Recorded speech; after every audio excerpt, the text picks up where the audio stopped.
Hello दोस्तों, आपको हमारे ज्ञान सागर यूट्यूब चैनल में स्वागत है। और आज हम जानेंगे कुंभकर्ण के पुत्र मूलकासुर का कैसे वध हुआ। तो उसको जानने से पहले आप हमारे चैनल को लाइक कीजिए, शेयर कीजिए और सब्सक्राइब कीजिए। तो चलिए दोस्तों, वीडियो को स्टार्ट करते हैं। जब प्रभु श्री राम रावण का वध करके मां जानकी, लक्ष्मण और हनुमान के साथ वापस अयोध्या लौट आए थे, उसके कुछ दिन के उपरांत एक दिन प्रभु श्री राम भाइयों के साथ राजसभा में बैठे थे कि तभी विभीषण अपनी पत्नी और मंत्रियों के साथ वहां पहुंचे। वे बहुत ही भयभीत लग रहे थे।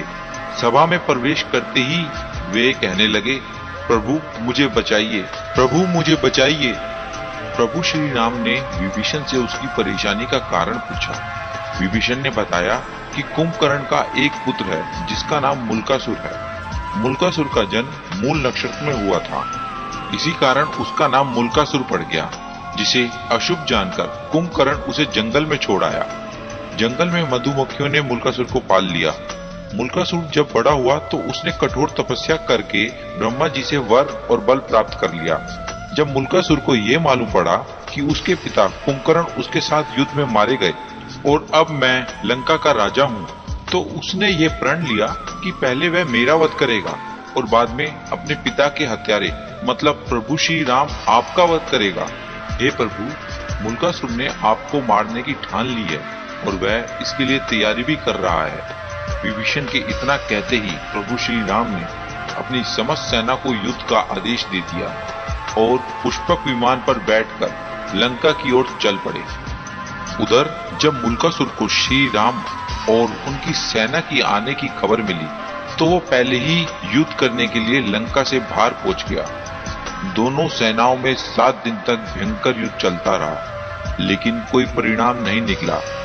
युद्ध को खत्म ना होता देख ब्रह्मा जी स्वयं युद्ध भूमि में प्रकट हुए और उन्होंने श्री राम से कहा, मूलकासुर किसी भी पुरुष के हाथों नहीं मर सकता, क्योंकि इसे तो मैंने स्त्री के हाथों मरने का वरदान दिया है।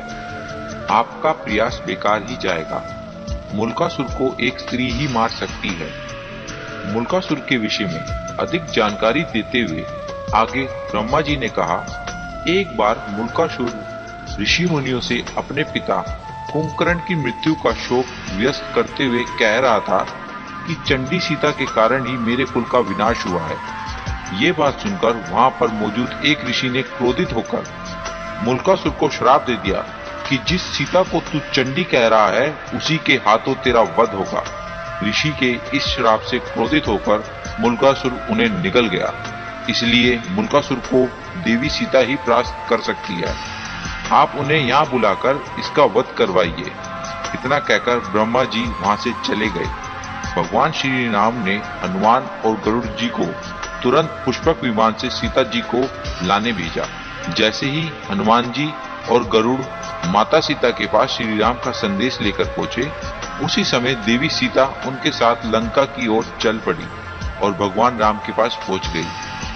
तब श्री राम ने मूलकासुर के पराक्रम और उसे मिले वरदान के विषय में बताया। ये सब सुनते ही माता सीता क्रोधित हो गई और उनके शरीर में एक दूसरी शक्ति छाया के रूप में निकल पड़ी, जिसका स्वर बड़ा भयानक था।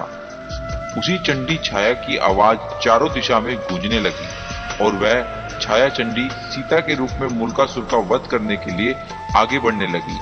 छाया को अपने पास आता देख मूलकासुर ने कहा, हे देवी, तुम यहाँ से चली जाओ, क्योंकि मैं स्त्रियों से युद्ध नहीं करता। इस पर छाया सीता ने भीष्म आवाज में मूलकासुर से कहा, मैं तेरी मौत चंडी हूँ।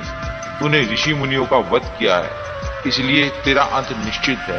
इतना कहकर सीता रूपी छाया चंडी ने चंडिकास्त्र से मूलकासुर का सर धड़ से अलग कर दिया, जो सीधा लंका के मुख्य द्वार पर जाकर गिरा, जिसे देख राक्षस भाग खड़े हुए और माता सीता की छाया पुनः उनके देह में समा गई। और इसी तरह माता सीता के हाथों कुंभकर्ण के पुत्र मूलकासुर का वध संभव हुआ।